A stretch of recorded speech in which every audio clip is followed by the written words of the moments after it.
मिंदेंमुळेच राज्यामध्ये गुंडांची पैदास होते। कोकणातून गुंडगिरी साफ करायची आहे असं म्हणत उद्धव ठाकरे यांनी कोकणातून मुख्यमंत्री शिंदे यांच्यावर हल्लाबोल केलाय।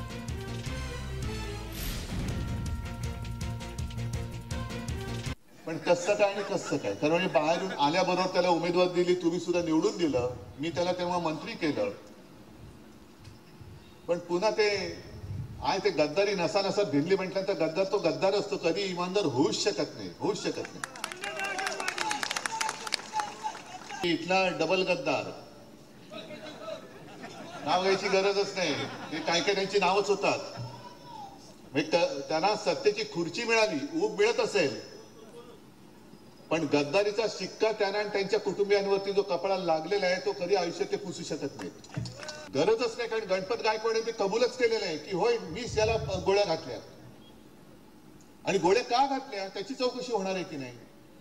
मी गणपत गायकवाडांची बाजू घ्यायला आलेलो नाही, अजिबात नाही, पण गणपत गायकवाड यांनी सांगितलं की हा मिंदे जर का राज्याचा मुख्यमंत्री असेल तर या राज्यात गुंडांची पैदास होईल, आणि या मिंदेनीच मला गुंड बनवलं। हे आता म्हणजे तुम्ही लक्षात घ्या की शिवसेनेने कोकणला कसं वाचवलं आणि तुम्ही सुद्धा कसे वाचलात। तेव्हा जर का विनायक राऊत आणि आपले सगळे लोक तुम्ही निवडून नसते दिले तर आज कोकणची काय हालत झाली असती। त्याच वेळेला तुम्ही गुंडांना चेचून टाकलं, ठेचून टाकलं। आता जी काय वळवळ एका मतदारसंघात राहिले ती सुद्धा या वेळेला सुपडा साफ करून टाकायची।